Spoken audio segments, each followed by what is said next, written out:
ओम नमः सिद्धेभ्यः। ओम नमः सिद्धेभ्यः। ओम नमः सिद्धेभ्यः। मंगलम भगवान वीरो मंगलम गौतमोमणि मंगलम कुंद कुंदात्यो जैन धर्मोस्तु मंगलम सर्वमंगल मांगल्यम सर्वकल्याणकारकम प्रधानम सर्वधर्माणां जैनम जयतु शासनम जैनम जयतु शासनम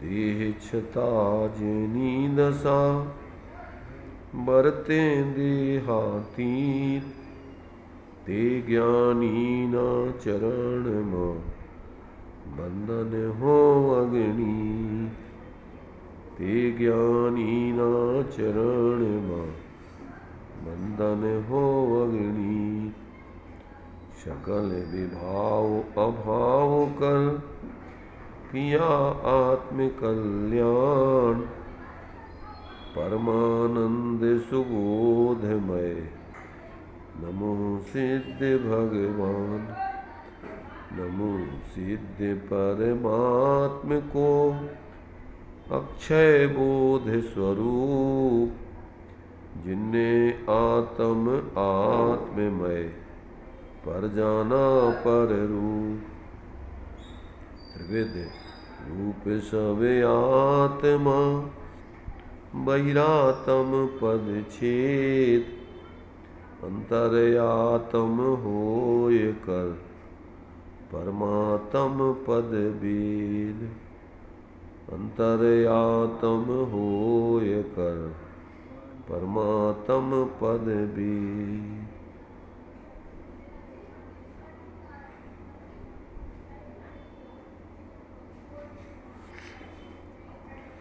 विराग सरिता श्रीमद् राजचंद्र जी के वचनामृतों का संकलन, उसके माध्यम से अपन यहाँ विचार कर रहे हैं। 242 तक के वचनों के संबंध में अपनी चर्चा कल हुई थी। इसके आगे और जो वचन संकलित हैं उनके बारे में विचार करते हैं। 242 में वचन तो था कि शास्त्रों में आवरण स्वभाव भव स्थिति पके कब, प्रश्न तो कहा गया है शास्त्रों में पुरुषार्थ करे तब। आवरण कब नष्ट हो, कब अपने स्वरूप की सिद्धि हो, कब भव का अभाव आवे, तो कहते जब जीव पुरुषार्थ करे तभी ये सब कार्य होते। पांचों कारण मिले, व्यवहार से जो अपन बोलते हैं कि पांचों कारण मिले तो मुक्ति होती है, और वे पांचों कारण एक पुरुषार्थ में रहते हैं। जो जीव पुरुषार्थ करता है उसको पांचों कारण मिलते हैं। इसलिए कहते हैं कि वह जीव जो पुरुषार्थ करता है उसके लिए पांचों कारण की सिद्धि पूर्वक उसको मोक्ष की प्राप्ति होती है। जो जीव इस प्रकार से अगर ये नहीं करता है पुरुषार्थ और बाकी और चीज़ों को देखता है तो कहते हैं अनंत बार चौथा काल मिल गया, पर जो स्वयं पुरुषार्थ करे तो ही मुक्ति प्राप्त होती है। और जीव ने अनंत काल से पुरुषार्थ तो किया है, पर कैसा किया, उल्टा। तो कहते अनंत काल से पुरुषार्थ वास्तव में तो किया ही नहीं, सभी मिथ्या आडंबर लेकर, मिथ्या आलंबर लेकर मार्ग में विघ्न डाले मात्र, और उस मार्ग को दूषित और मार्ग को और विपरीत कर दिया और उसको गंदा कर दिया। तो कहते हैं सभी मिथ्या आलम्बन लेकर के धर्म के नाम पर और उस मार्ग में विघ्न डाले, और कल्याण वृत्ति जगे तब भव स्थिति पकी जानना। जब तुम्हारी मोक्ष मार्ग की वृत्ति जागृत हो, पुरुषार्थ जागृत हो, तभी समझ लेना कि अब तुम्हारे संसार का अंत आ गया है। बस ये करता रहता है वह। ज्ञानी तो जो है हूँ अर्धनिशा का सन्नाटा वन में वनचारी चढ़ते हो तब शांत निराकुल मानस तुम तत्वों का चिंतन करते हो। और अज्ञानी क्या करता है कि अज्ञानी जीव या तो जग जग जग विषयों में रच पच कर गाफिल निद्रा में सोता है या शिव के निष्कंठक पथ में विष्कंठक बोता है। रात्रि में उल्टी सुल्टी योजनाएं बनाता फिरता है कि अपन को क्या करने, उनको मंदिर कैसे तोड़ने, उनको ऐसा क्या करने, ये सब योजनाएं। या तो वो करेगा रात में उल्टे काम सब, तो या तो गाफिल निद्रा में विषयों में रच पच करके या तो सो पड़ा रहेगा मुर्दे जैसा, और या फिर उल्टी सुल्टी धर्म के बारे में विपरीत योजनाएं बना करके और उस मार्ग को दूषित करेगा। तो ऐसा यहाँ पर कहते हैं कि जीव ने आज तक जो है मिथ्या आलम्बन लेकर के मार्ग में विघ्न डाले। कल्याण वृत्ति जगे तभी भव स्थिति पकी जानना। माने सौरी हो और सार्थ हो तो वर्ष का काम 2 घड़ी में किया जा सकता है। जो कर्म माने कार्य करने के लिए कमर कस ले तो उसका कार्य मिनटों में होता है, उसके लिए कोई देर नहीं लगती है। ऐसा जो है ये एक एक वचन में इन्होंने अज्ञानी जीवों की मूढ़ताओं पर प्रहार करते हुए अर्थात उनकी मूढ़ता का स्पष्टीकरण करते हुए और यथार्थता के मार्ग का स्पष्टीकरण किया है कि भैया देखो, शांति का मार्ग अगर तुम समझ लो और उस पर चलो तो तुम्हें कौन रोकने वाला है। तुम ही विपरीतता को धारण करके अपने मार्ग को अवरुद्ध करने वाले हो, तुम ही उस विपरीतता को छोड़ करके उस पर चलने वाले। 243 नंबर का वचन है। सात नए अथवा अनंत नए वे सब एक आत्मार्थ के लिए हैं और आत्मार्थ वही एक यथार्थ नए नए का परमार्थ जीव से निकले तो फल हो, अंत में उपशम भाव आए तो फल हो, नहीं तो जीव को नए का ज्ञान उल्टा जाल रूप हो जाता है और वह अहंकार बढ़ने का ठिकाना है। सत्पुरुष के आश्रय से जाल चले। क्या कह रहे? तत्वार सूत्र में 7 नए बतलाए हैं। नईगम, संग्रह, व्यवहार, सूत्र, शब्द, समग्रूढ़ एवं भूता नया। और कहते हैं फिर हाँ तुम्हारे से तुम्हारे उसमें तुम्हारे जो है सठखंडागम वगैरह में क्रम से कि उसकी असंख्या तो जितने वचन उतने नए अथवा जितने भाव उतने प्रकार के नए। अनंत नए भी शक्ति अपेक्षा बतलाए विपरीत अनय उसके स्वरूप को बताने वाले।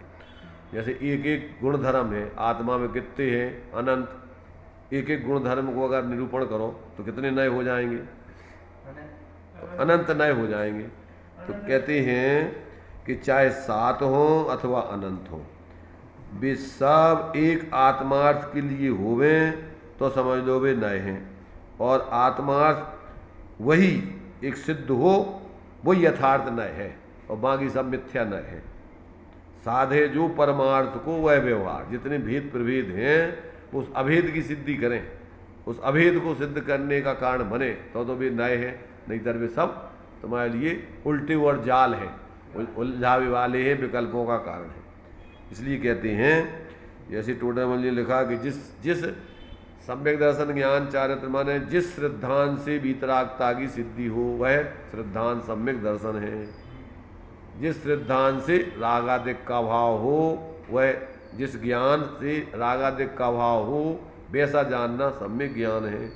और जिस आचरण से रागादिक टले वो आचरण सम्यक चारित्र है। ऐसे यहाँ जो नए तुम्हें स्वरूप की सिद्धि करावे में कारण बने, जो दृष्टिकोण वो सम्यक नए है। और जो तुम्हारे लिए स्वरूप से दूर ले जाए विकल्पों का कारण बने वे सब दुर्नय है, वो कोई नए नहीं है। ऐसा जानना चाहिए। इस प्रकार नए का परमार्थ जीव से निकले तो फल हो और अंत में उसका अब उपसम भाव आवे तो फल होवे।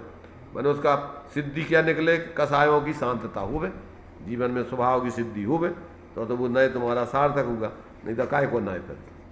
मैंने जिस भोजन करने से स्वास्थ्य लाभ मिले, कमजोरी दूर हो वो भोजन है। और तुम कछु भी करत रहो और तुम्हारे बीमारी दूर नहीं हुए, भूख दूर नहीं हुए तो काय को भोजन है वो। ऐसे जितना भी तुम्हारा व्यवहार है वो परमार्थ की सिद्धि करे, तुम्हारे स्वरूप की सिद्धि में कारण बने, तो वो सारा व्यवहार, वो सारे दृष्टिकोण सही है।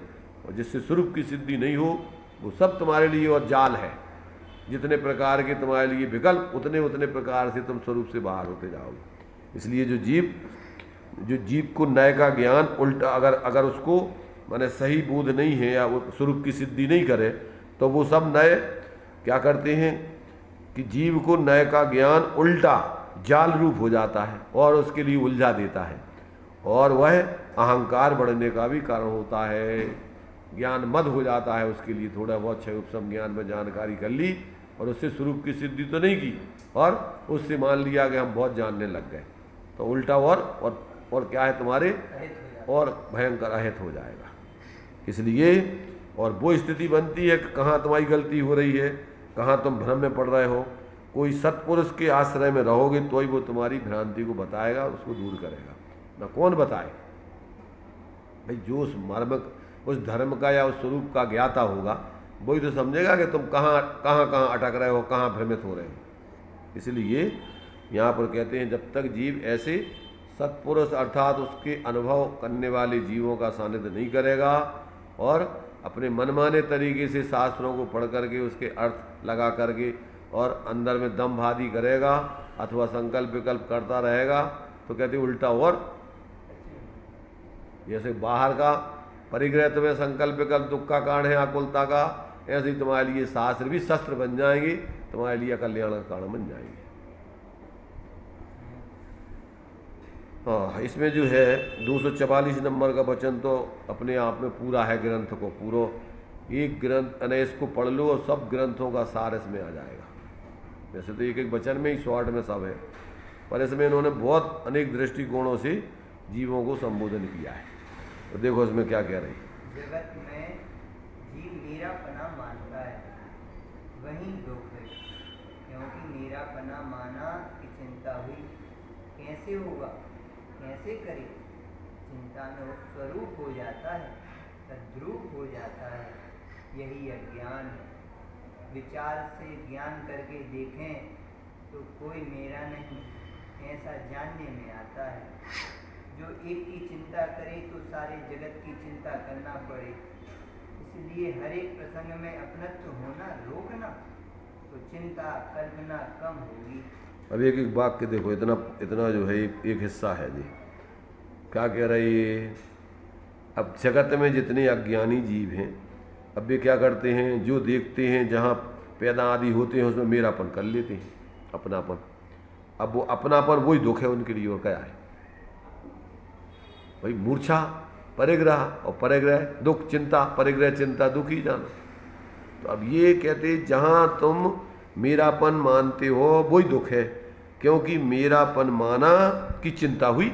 अब मेरा है तो अब उसकी कैसे करें, इसको कैसे रखाएं, अब क्या करें, अब उसके विकल्प खड़े हो जाएंगे। तो कहते मेरापन तुमने जहाँ तुमने मेरापन किया, तो कहते चिंता में उस जिस समय मेरापन किया कि चिंता हुई, अब कैसे करें, कैसे होगा, आदि आदि विकल्प उसके खड़े होते। और इस चिंता में क्या होता है, वो चिंता में आत्मा का उपयोग तद्रूप हो जाता है, चिंता में उस स्वरूप हो जाता है, तद्रूप हो जाता है। तद्रूप माने उन्हीं बिल्कुल जो चिंता जिन गेयों की कर रहे हो और उन्हीं मय हो जाओगे तुम, तन्मय होकर के। हाँ, तो अब उसी में उसी चिंता में लगा रहेगा वो। यही अज्ञान है उसका। क्यों अज्ञान क्यों है कि विचार करके देखो अगर शांति से, तो ज्ञान करके देखे तो अपना कोई है कहाँ इस विश्व में, एक परमाणु मात्र भी तुम्हारा होता नहीं है, तुम्हारी ज्ञान स्वरूप आत्मा को छोड़ के। तो कहते हैं कोई वास्तव में तो अपना ज्ञान से विचार करो तो कोई है नहीं, ऐसा जानने में आता है। जो एक की चिंता करे, जहाँ एक में तुम्हारा अपना आ गया, तो अब उससे संबंधित सारों में चिंता हो जाएगी। एक के बाद एक जुड़ते रहोगे। शरीर की चिंता है, जैसे वो आता ना बाबा जी से जावा जी। बाबा जी थे तो उनको कहा किसी ने कि लंगोटी पहन लो बाबा जी, नंगन पने से अच्छा नहीं रहता है। उनने लंगोटी पहन ली, पहले फक्कड़ थे, कोई चिंता नहीं थी कछु भी। अब लंगोटी पहन ली, तो अब उनने सोची कि लंगोटी जा भैया, अब इसको धोवो रखावो और ये गिलाने जो है अब सुखावो और तुम्हारे दूसरी मैंने टूट फट जावे तो दूसरी बनवाओ, अब उनकी चिंता खड़ी हो गई उनको। अब वो जो है लंगोटी सूख में डाले तो चूहा खा जाए उनको, एक बासल, तो अब वो चूहा कतरने लगे रोजी ना, तो दूसरे कोई ने कह दे कि बाबा जी ऐसा करो एक बिल्ली पाल लो तो चूहा नहीं आएंगे तुम्हारे। चूहा बिल्ली पाल ली तो अब बिल्ली की व्यवस्था बनाओ, उनको दूध कहाँ से ले आओ। किसी ने सलाह दे दी कि बाबा जी ऐसा करो एक गैया ले लो, गैया पाल लो, सो बिल्ली को दूध हो जाए तुम्हें भी हो जाए। चलो भैया चलो गैया पाल ली। अब गैया पाल ली तो बबू खिलाने घास फूस वगैरह की व्यवस्था कहाँ से करें, क्या करें कि थोड़ा खेत और एक ले लो, खेत में बढ़िया उनको मोल लगाओ उनकी व्यवस्था। अब उनकी कौन संभाल करे, तो बाबा जी करो ऐसा करो शादी कर लो तो पत्नी आ जाए, वो सब व्यवस्था बनाऊंगा। करत करत में परत परत करत करत में पूरे गृहस्थी बन गए। एक दिन अब गैया कांजी हाउस में चली गई, तो कही भैया जब गैया अब कांजी हाउस में चली गई, अब कहीं कौन किया है, क्यों बाबा जी किया है, अब बुलाओ बाबा जी को, उनकी गैया जा कांजी हाउस में। अरे बाबा जी ने कही भैया जा, जब सबरी लंगोटी को चक्कर है, जब भाड़ में जाए, जब लंगोटी उतार के फेंकत हम तो जा रहे हैं अपने जहाँ के, इन लंगोटी ने हमें बाबा जी से जाबाजी कर दो। वही हमारे निर्मित फ्री फक्कड़, और एक लंगोटी की चिंता में अपन बोलते चाहे लंगोटी की दुख वाले, तो एक लंगोटी भी तुम्हारा ने पूरा क्रम से, तो ये कह रहे ना कि एक की चिंता में पूरे जगत की चिंता खड़ी हो जाएगी। जहाँ तुम्हें एक की चिंता खड़ी भई तो कहते पूरे जगत से जुड़ जाओगे अब तुम। तो कहते हैं कि जो एक की चिंता करे तो सारे जगत की चिंता उसको करना पड़े। फिर अब दुनिया की पूरी अब कांजी हाउस में गैया हो गई तो जेल उनके पास जाओ, अब उनसे करो, अब फिर और लाओ और दुनिया के और संपर्क बढ़ाओ जाओ, धीरे धीरे पूरी दुनिया में जुड़ जाओगे। तो इस प्रकार कहते हैं कि जो एक में अगर मूर्छित है तो पूरे जगत में उसको फिर मूर्छा और चिंता खड़ी करना पड़े। इसलिए हर एक प्रसंग में अपनत्व होना रोकना, मेरेपन का अपना रोकना कि मेरा कुछ नहीं है, एक ज्ञान स्वरूप आत्मा को छोड़ के अहम को खलु शुद्धो दंसन्नाण मयो सदा रूबी ना भी अर्थ मज्ज किंची भी अन्नम परमाणु मित्तम पी। तो किसी में भी अपनापन, अपने स्वरूप को छोड़ के किसी में अपनापन नहीं होने देना, इसको रोकना, तो चिंता और कल्पना कम होती जाएगी, क्षीण होती जाएगी।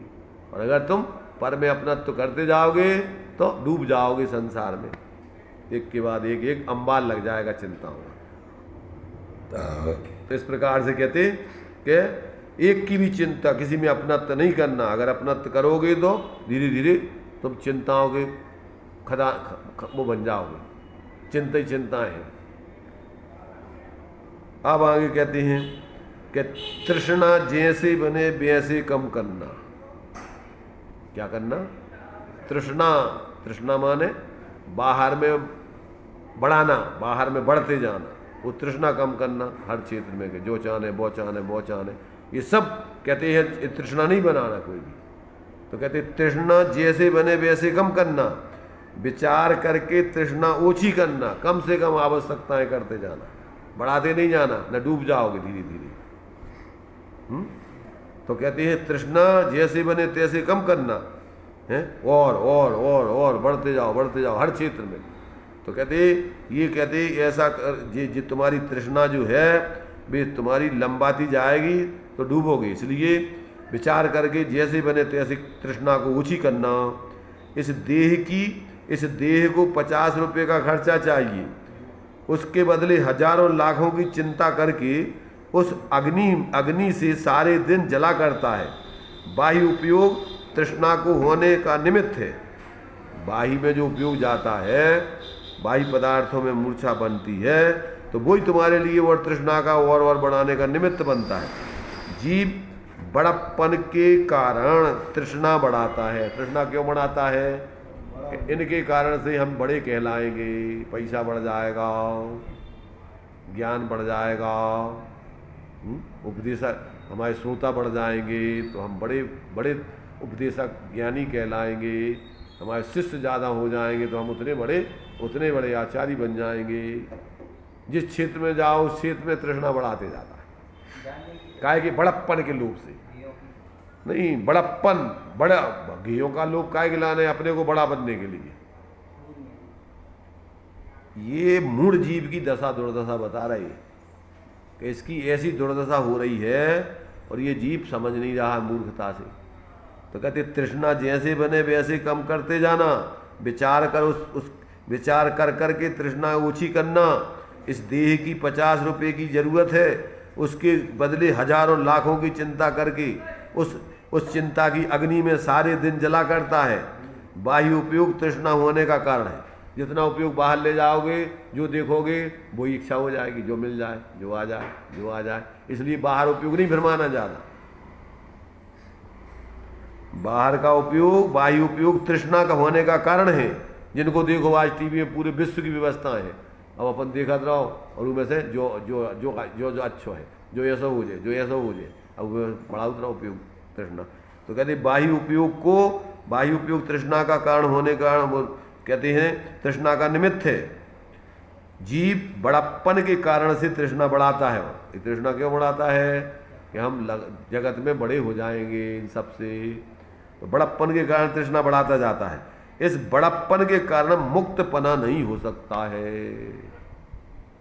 ये मोह से रहित नहीं हो सकता है। ये झूठे बड़प्पन में मर जाएगा और उसमें ही लगा रहेगा रात दिन, एक के बाद एक कार्यक्रम। इसलिए इस बड़प्पन के कारण से इसका मुक्तपना यानी मोह से, मूर्छा से दूर नहीं हो सकता है। अब यहाँ एक और बहुत तीसरा पैराग्राफ में दे रही है, निर्धन कौन। निर्धन की परिभाषा बहुत सुंदर। जो धन मांगे, धन की इच्छा करे, उसका नाम निर्धन। भाई जिसके पास धन नहीं है, जब वही तो मैं इच्छा कर रहा हूँ, तो कहते धन की इच्छा करने वाला ही निर्धन, और जो ना मांगे वह धनवान। जिसको जरूरत नहीं है, उसके पास है जब तो नहीं मांग रहा वो, इसलिए वो धनवान। और जिसको जितनी धन की इच्छा उतना बड़ा निर्धन, उतना बड़ा भिखारी, उतना परेशान। तो निर्धन कौन कि जो धन मांगे, उसकी इच्छा करे, वह निर्धन। जो ना मांगे वह धनवान। जिसे विशेष लक्ष्मी की तृष्णा, उसकी दुखद पीड़ा है, उसे जरा भी सुख नहीं है। लोग में जानते हैं कि श्रीमंत बड़े सुखी हैं, पर वस्तुतः उनके रोम रोम में पीड़ा है।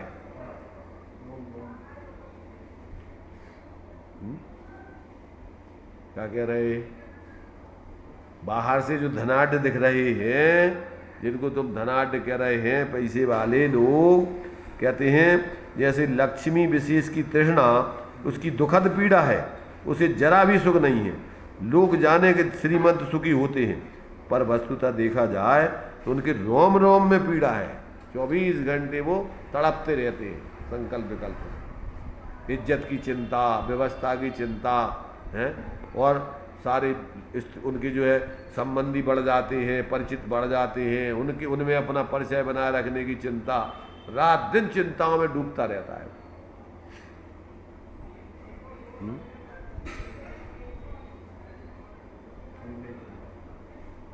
कहते हैं भैया ये तृष्णा और ये तुम्हारी जो है बड़प्पन पैदा करने की चाह तुम्हारे लिए मार डालेगी, तुम्हारे स्वभाव का, भावों का आत्महत्या कर देगी। इसलिए अगर सुखी होना चाहते हो तो इस तृष्णा को और झूठी बड़प्पन की चाह को छोड़ो और यथार्थता में अपने स्वरूप का लक्ष्य करके, उसका अवलंबन करके सहज जरा स्वाधीन होकर के जीवन जियो। इसी में जीवन की शांति है। इसलिए कि भैया ये निर्धन जिसके पास पैसा नहीं है वो नहीं है। अगर निर्धन पैसा नहीं हो है तो सारे मुनिराज तो भी निर्धन हो जाएंगे, गरीब हो जाएंगे बेचारे। और सिद्धों के पास तो शरीर तक नहीं है तो फिर और महानिर्धन हो जाएंगे। इसलिए निर्धन माने जिसके लिए धन की इच्छा है, धन की चाह है, जितनी चाह, और जिसकी चाह नहीं, चिंता नहीं, मन हो बेपरवाह, और जिनको कछु न चाहिए बेनर साहंसा है। राजा और महाराज कहलाते हैं जिनके पास सब छोड़ करके और अपने स्वरूप आराधना में लगे हैं, वे महाराज हैं। और जी राजा व्यवहार से है, वे परमार्थ से महाराजा हैं। उनके चरणों में चक्रवर्ती जाके नमन करता है। इसलिए निर्धन तो कहते हैं जिनको धन संपत्ति आदि की इच्छा है वो वास्तव में निर्धन है, जब ही तो उसकी मांग है।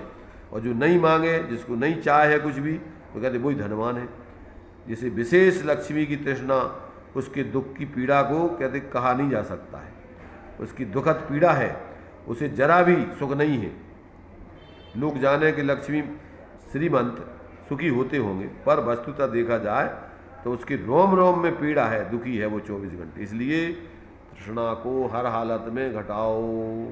बड़प्पन की चाह को, मिथ्या बड़प्पन की चाह को अपने भेद विज्ञान के बल से क्षीण करो कि भैया अपन स्वभाव से ही अपने आप में बहुत बड़े हैं, बाहर के संयोगों से, बाहर की झूठी इस मान मर्यादा से हमारा बड़प्पन नहीं है। ऐसा निर्णय करोगे तो आप आनंद में रहोगे।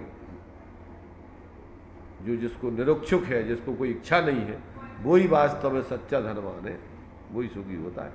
क्योंकि इच्छा दुख का कारण है, और इच्छा होती है अज्ञान से, वस्तु स्वरूप के ज्ञान न होने से। ये जो है एक एक वचन इनका बहुत ही महत्वपूर्ण है।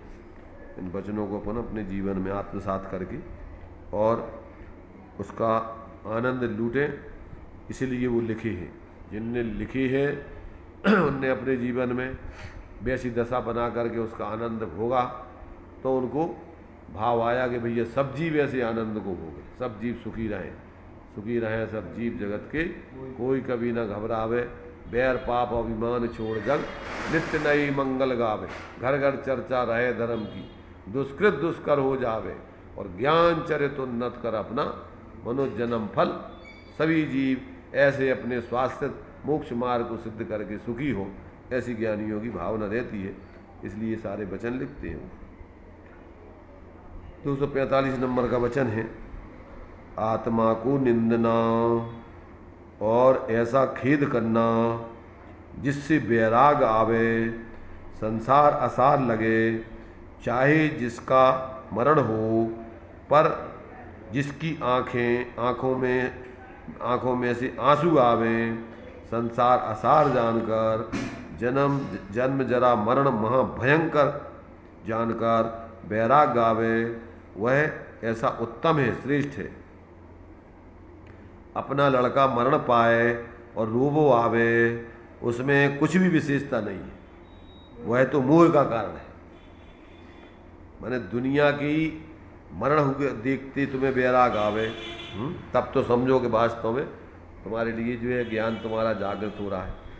माने यहाँ पर अपनी आत्मा को गलत कार्यों में जाता हुआ देख करके उसकी निंदा करे, उसको निंदे, उस वृत्ति को तोड़े, और ऐसा खेद करे जिससे वैराग आवे, उससे विरक्त हो बाहर की इच्छाओं से, आसक्तियों से। संसार उसको आसार लगे, यहाँ पर कुछ भी अपने लिए हितरूप नहीं है। संसार की निंदा कैसी, आत्मा की निंदा कैसी, यानी कि तुम इतना शक्तिशाली है। और आत्मा की निंदा ऐसी कि तू जो है बाहर के पदार्थों में कैसे मूर्छित होकर के मर रहा है, रात दिन आत्म ध्यान कर रहा है, और तेरा कुछ है नहीं यहाँ पर, है, और तेरा स्वरूप तेरे माने उसमें कोई कमी नहीं है, और तू ऐसे पागलपन में लगा हुआ है। ऐसे अपने ऐसे मिथ्या विचारों का क्या है, अपन को निरीक्षण करके उसका अहितपना भाषित होना चाहिए और उसको छोड़ना चाहिए। निंदा का मतलब बुरा जान करके उससे निवृत्ति करें और उसका खेद बढ़ते कि भैया देखो ये अच्छी बात नहीं है, और विरक्त होवे उससे, जिससे वैराग आवे। जब उसमें खेद लगेगा, बुरा लगेगा, तो उससे विरक्त होकर के अपने आत्मित के मार्ग में लगोगे। और ये संसार सब आसार लगे, सब विध संसार असारा, या में सुख नाही लगा रहा, ऐसा लगे।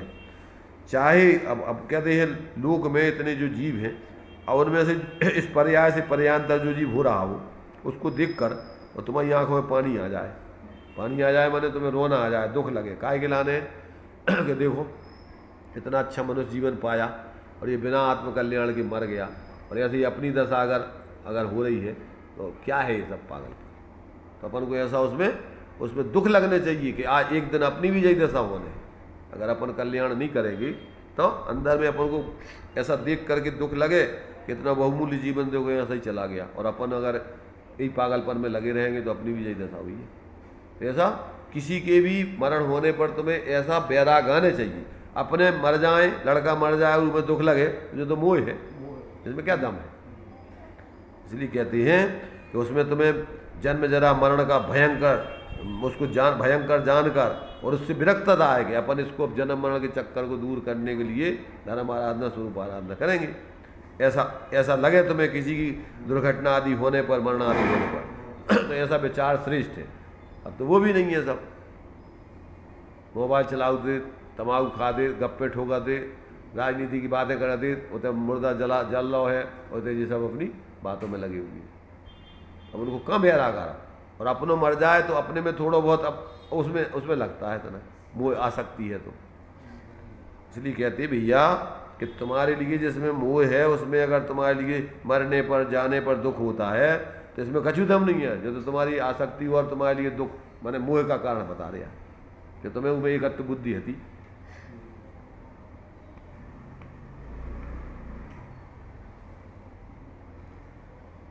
अगला वचन है 246। 6 खंड का भोक्ता चक्रवर्ती राज छोड़ करके चला गया, और मैं ऐसे अल्प व्यवहार में अपना बड़प्पन और अहंकार करके बैठा हूँ।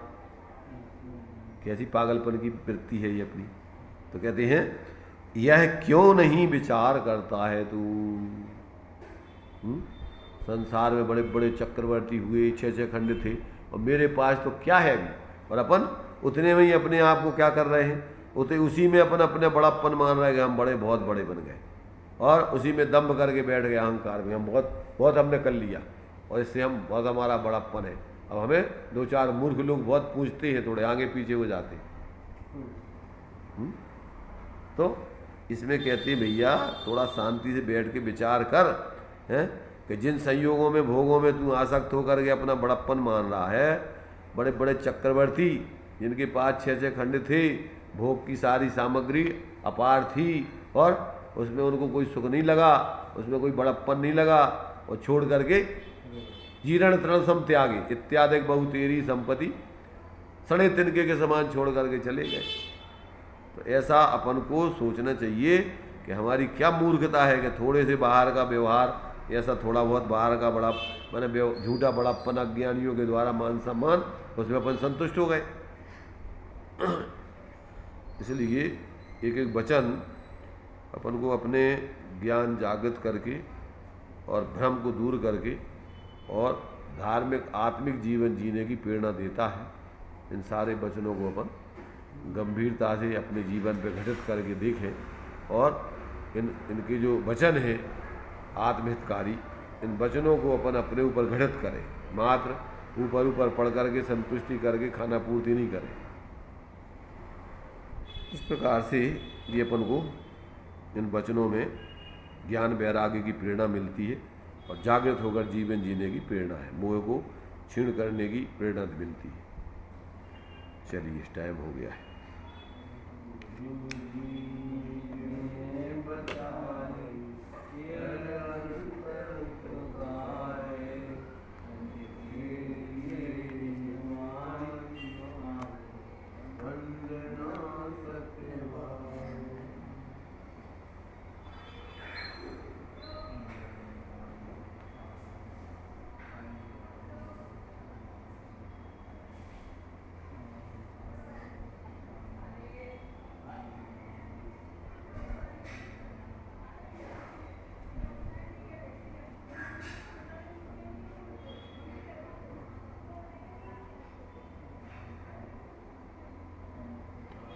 द्वादशांग जन्माणी माता की जय। पंच परमेष्टि भगवंतों की जय।